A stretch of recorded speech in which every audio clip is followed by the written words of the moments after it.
Hello everyone, my name is Jimmy and welcome to The Last Lap. In today's video we're going to be breaking down everything that happened from the Roval, the 8 drivers that advanced, the 4 that were eliminated, and the winner of the race. But before we hop into the video, just want to remind you guys to hit that like button and subscribe button. We would greatly appreciate it if you did that. But let's go ahead and get started. Matthew, my friend and co-host, is on the show, walking into frame. It took us 2 days to record this video because I think he was packing for Cancun. It took him that long to pack, but I'm already down here. I'm chilling. I got your suitcase right here. I got the bed right here. The bed's set up for you, all nice and pretty right there. That's your bed. You get to sleep right there. But you, after this video, you better get to the airport because your flight is like right after we're done recording. So you better hurry up and get to the airport. Got to get down here to Cancun with me before we got a few weeks down here before we go to Martinsville. We got to fly back, go to the Martinsville race, so we'll have a few weeks off to chill and just hang out and watch the NASCAR races, the round of 8 together, you and me, just chilling. But anyways, all jokes aside, Matthew, how are you doing? Before we go ahead and hop into this video. Actually, this is somebody else. Matt's not here. He's actually already gone to Cancun right now, so I'm just standing. So I'm somebody else for today. Um, yeah. So it's nice to meet you, sir. All right. Actually, let's just get this started. And I guess I'll go ahead and take my medicine today. So let's get right to it. Alright, so gonna go over the race recap real quick, and then Matthew's gonna go over the playoff standings like we've been doing this playoff so far. So as for the race recap, stuff actually started before the race happened. Kyle Larson, he had to go to a backup car in practice due to a crash. So he went to a backup car, had to start at the rear, and then Tyler Reddick and Christopher Bell, they started on the front row. And then since stage cautions were back, a lot of drivers tried to flip the stage, aka pitting before the stage ended so they could get their track position. Some drivers decided to stay out and collect those stage points. So in stage 1, Tyler Reddick, Bubba Wallace, Ross Chastain, and Martin Truex, they stayed out to collect those stage points. And then Christopher Bell and everybody else ended up pitting after that. And then Reddick, Chastain, Wallace, and Truex, they started 24th, 25th, 26th, and 27th after they stayed out to collect those stage points. So it really shows how important it is. If you want your track position, you have to pit before the stage ends, because Tyler Reddick went from starting on the pole to 24th after staying out and winning the stage. I feel like there has to be some way to fix this with the caution still coming out, because it sucks that Tyler Reddick stayed out and won the stage, got those 10 stage points, and then had to restart all the way back in 24th. I don't know if it's shorten the fuel run so they don't have to pit, or make the first stage longer so they have to pit at least once, like halfway through the stage, and then make it to the end. There has to be some kind of way that they can change this on road courses, because it just stinks that you win the stage and then you have to pit and lose all your track position. But Christopher Bell, he regained the lead after that stage ended, and then Chase Elliott took the lead away from him in stage 2, and then pit stops were start going once again before the second stage ended, and then two slower cars decided to wreck coming off of pit road, Corey LaJoie and Josh Bilicki, and Chase Elliott was the leader. He was about to pit, and then he had to swerve at the last second to avoid pit road, because that would have been Kevin Hart from Darlington all over again if Chase Elliott pitted under a closed pit when that caution came out. So that ended up screwing Chase Elliott because he won the stage without even trying to, and then he pitted, lost all his track position. There were a few drivers, also playoff guys, that did the same thing. They were forced to stay out as well, and they lost their track position. And then the start of stage 3 cycled, and Kyle Busch actually cycled to the leader. Ty Gibbs, William Byron, AJ Allmendinger, those 4, they were able to pit before that caution came out. So they started stage 3 in the lead.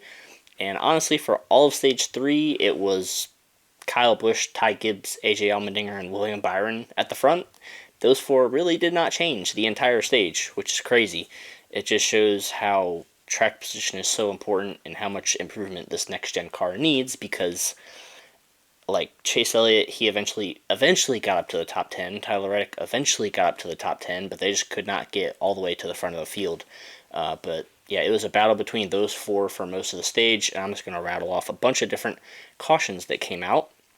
So there was a caution for Denny Hamlin.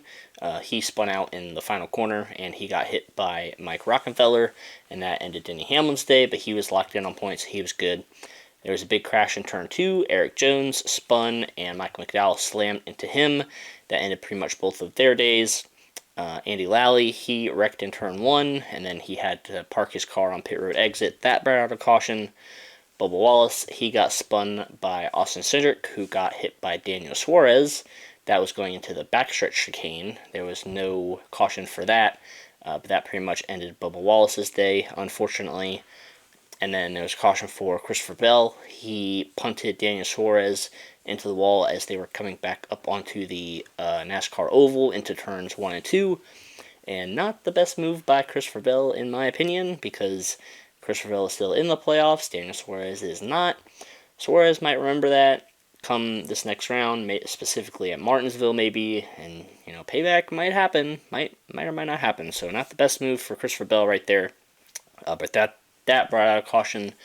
And Ricky Stenhouse Jr., he caught on fire, so that was another caution. And there were so many memes and videos and jokes about Ricky Stenhouse Jr. because he had a Tostino's Pizza Rolls sponsor, so everybody was like, "Oh my gosh, somebody left Tostino's Pizza Rolls in the oven," and oh my gosh, the jokes were pretty funny, not gonna lie.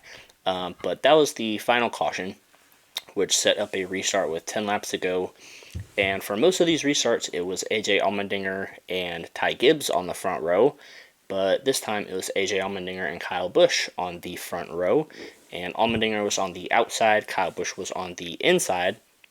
And they changed the restart zone so it's like in between the final two corners, so you can kind of accelerate coming into the final corner down the front straightaway. And they both launched, and Kyle Busch tried really, really hard to get a good restart, but he ended up spinning his tires, allowing AJ Allmendinger to jump away and get out front. And then eventually William Byron got by Kyle Busch as well, but nobody could catch AJ Allmendinger. He was the race winner. So let me quickly go over the top 10, and then I'll go over some post-race thoughts. So Allmendinger, Byron, and Busch 1, 2, 3. Ty Gibbs 4th. Another great run for him. Joey Logano 5th kind of perplexes me. I don't really know how he got up there, but he was able to just hold on to his track position and hang on for a top 5. So good for him. Tyler Reddick made his way back up to 6th, along with Chase Elliott back up to 9th. Got a few other drivers in there as well. But let me start off with Mr. AJ Allmendinger himself.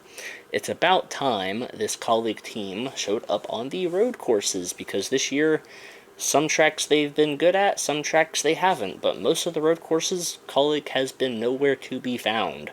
So it's good that Colleague was able to find some speed. They were good here at the Roval last year as well.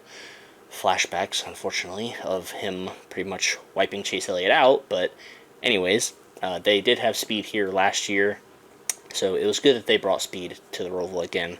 And AJ Allmendinger, when he won this race, he was all kinds of emotional on the radio, in his pit road interview, in victory lane, all kinds of stuff. So love that emotion from AJ Allmendinger.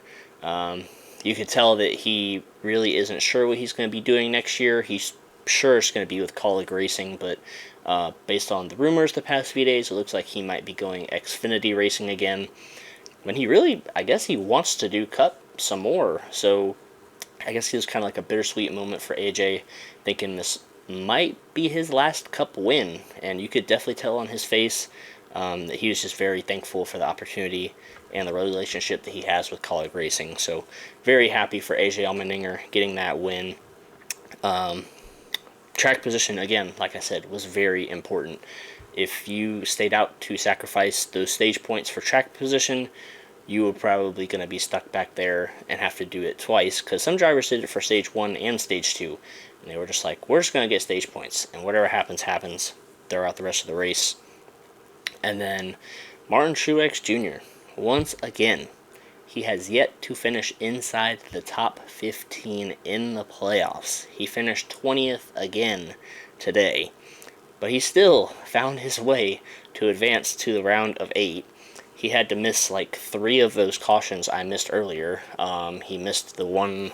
He missed when Denny Hamlin got spun. He missed when Eric Jones got spun, and I think he missed another spin that wasn't even a caution. But Martin Truex Jr. just scraping and clawing his way through this NASCAR playoffs so far, just barely squeaking on through to the next round every time it seems like. So I don't know. It's tough. Like, do we still think Martin Truex Jr. is a championship threat? I really don't think so, based on the speed that they've had. But at the same time, Phoenix is one of his best racetracks. So if he can scrape and claw his way through this championship, this round of 8, and make it to the championship 4, he might as well be the favorite at Phoenix, in my opinion. So I don't know. It's just perplexing that Martin Truex Jr. They just have not had any speed in the playoffs, but scraping and clawing their way through these rounds. But yeah, that's really all I have to say about the race in general. Matthew is going to go over the playoff standings, who got eliminated, who didn't, who's on to the round of 8, where they are in regards to the cut line and all that stuff. So, Matthew, go ahead and share with the people the playoff grid and some of your thoughts about the race. Well, first and foremost, congratulations to AJ Allmendinger. Well deserved. Um, Amazing win for him and Colin Racing. Their second win as an organization in the Cup Series.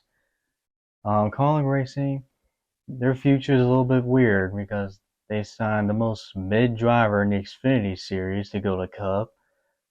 And then we don't know who's going to be the 16. It doesn't sound like it's going to be Allmendinger, and we have no idea who that be. So, um, but this could be Allmendinger's last Cup win, as you said. He could always make some part-time Cup starts, I'm sure, with that third car, the 13 car. But what an amazing win it was for him, and congrats to him. So, on to the playoff standings. Of course, we got William Byron, Ryan Blaney, who won in this second round. They're in. Martin Truex, even though he sucked again, he somehow made it through again. Denny Hamlin's in. Larson is in. Chris Buescher, his first appearance in the round of 8, he's in. Tyler Reddick, also his first appearance in the round of 8, he's also in as well. And then Christopher Bell, which that's kind of it's Christopher Bell's a little bit surprising to me, considering how because I think he's been more up and down than he was last season, but he still made it through the round of 8. And yeah, and then Ryan Blaine won. I already said that. Um, so yeah, that is your 8 going into the third round of the playoffs with Las Vegas, Homestead, and Martinsville, which you and I will be in Martinsville. Keep an eye on that.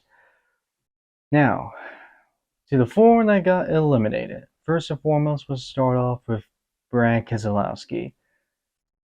I think we both saw this one coming about Brad Keselowski because right after he crashed out of Talladega, that's when you realized, yeah, he's not gonna make it because we know how bad he's been on road courses this year. And once again, the Roval was no different. He spun. He was missing the turn. He was spinning out, doing different strategies. It was just a mess. So, but I'm not going to go too hard on him because RFK this season has been fantastic. He's had a way better year than he did last year.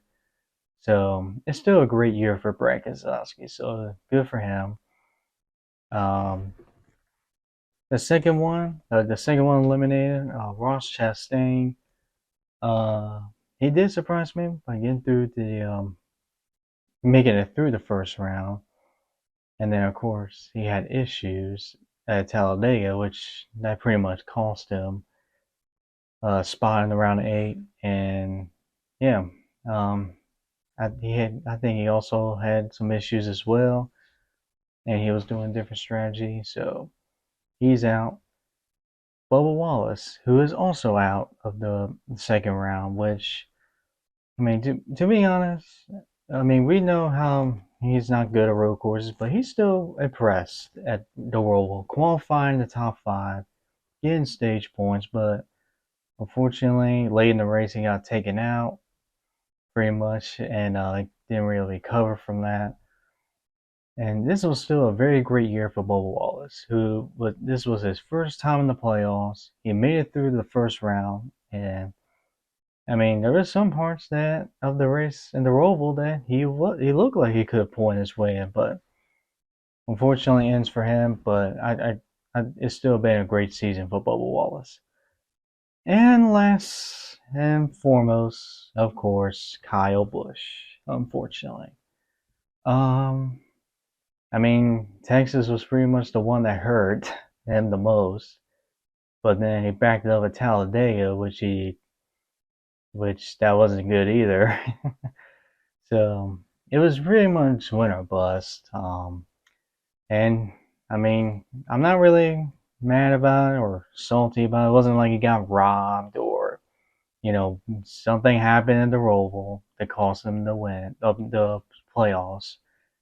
I mean, he ran top five the whole race. He was up front the whole time. I mean, he had every shot, but unfortunately, his car was just not as fast as the 16 or the 24 or even the 45 car. So I mean, he did everything he needed to do.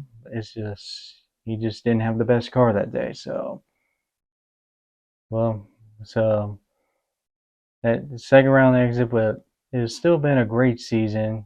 I am thankful for RCR for giving him such a great season compared to the last 3 years at JGR. It's been one amazing season, even though the second half was rocky. But I expect bigger and better things for next season. So looking forward to next year now.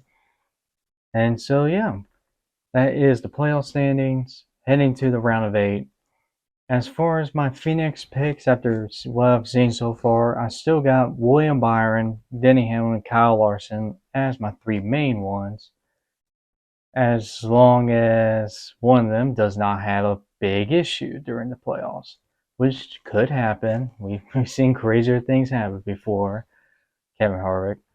Um, as for my fourth pick, I can't put Truex. I'm sorry. He may have gone through the first and second round, but you're not going to get through the third round the way he's been running. And I just don't see him making championship four. I can't after what I've seen. So instead of Truex, I got Tyler Reddick in the championship four. This guy has been amazing these playoffs. Of course, he won at Kansas, and we got 2 mile and a halves coming up, which that will suit him well. Um, and I mean, he's just been impressive these playoffs. I can't think of really, a bad race he has had in these playoffs. So I got Tyler Reddick in my championship four. But yeah, I mean, as far as the Roval goes, I think this was the best road course of the season. It still may be hard to pass, but at least there was some passing. This dude right here, he said it was complaining about being hard to pass. You were texting me during the race, you're like, "Oh look, they can't pass. Hey, look, he just made a pass." So I don't know what you're talking about, man. You're the one that told me they were passing. I don't know why you said that now, but yeah, this was the best road course race of the season, in my opinion. A lot more action than the past two road courses, but yeah, a decent race, I'll say. Congrats to Allmendinger, and that is your round of eight playoff lineup right there. All right, I just want to quickly say some quick things about the drivers who were eliminated after this round, starting with Brad Keselowski. Chris Buescher made it on, so great for RFK. They have shown tremendous improvement this season, specifically on the mile and a half tracks and honestly the ovals in general. The super speedways, they've been great. mile and a half they've been great. Short tracks they've been all right. Chris Buescher won at Richmond, so great for them. Bubba Wallace, tough that he didn't move on. Tough that he got kind of just wiped out by. It wasn't even Cindric's fault. It was Suarez's fault. He drove into them, but just tough break for Bubba Wallace there. But to make it the playoffs for the first time and to basically have a great opportunity to move on to the round of 8 as well. Nothing but props to them, especially for Bubba Wallace, everything he's been through as a driver, having to face all these uphill battles and stuff. Great for him. Very excited to see what happens next year for Bubba. Ross Chastain, like you said, he kind of had that blunder at Talladega, and then that pretty much put him behind. And Kyle Busch as well. Great season for him this year. I mean, 3 wins, more or just as many as the past couple years combined. 2020 he had 1 win. 2021 he had 2. 2022 he had 1. So just 4 wins over the past 3 years and then 3 this year. Great debut season for him at RCR, and definitely would expect them to come back strong next year as well. And as for my final 4 predictions, my first 3 are going to be the same as yours with Byron, Hamlin, and Larson. And my 4th one, it's not the same as yours, but it's not going to be Martin Truex. I'm going to take a little bit of a shot in the dark here. I'm going to have a driver who's going to make his first Final Four appearance, and his name is Christopher Buescher from Prosper, Texas, the population of 30,000. I'm going to put Chris Buescher in the Final Four. It's a little bit of a shot in the dark, but I don't see why they can't advance to the Final Four. They've made it this far. Why not make it to the Championship Four? Truex might have some issues. Some other playoff guys around him might have some issues as well he could capitalize on. If they just have 3 solid races, I think Chris Buescher can make it into the Final Four. So those are my Final Four predictions. Our brackets are kind of busted-ish. We'll see how those play out. We'll go over all of that once the playoffs are over. But anyways, just some quick news before we go ahead and finish. Well, actually, let's rate the race first. For me, I think I'll give it a 7 out of 10. I think that's a pretty fair score for me. Matthew, what are you gonna rate the race before we finish this video up? I'll give it a 6 out of 10 for me. It was all right. Like I said, it was the best road course race of the season, in my opinion, besides the Chicago Street Race. Um, yeah, that's pretty much it. All right, and just a tiny bit of news for you guys before we head out. The 2024 schedule was announced. The main change is that Iowa was added to replace Fontana, but that'll be a little bit later in the season. And then we got the first round. There is now a super speedway in Atlanta and Watkins Glen to start the round of 16, and it ends with Bristol. So that's gonna be a bit crazy. We The schedule's out. You guys can look for yourselves and all that stuff. But those are a few of the main things. And then also, it was announced today that Carson Hocevar will be driving the number 77 for Spire full time in the Cup Series next year. That's kind of been the rumors been floating around for where he might end up. So great opportunity for him.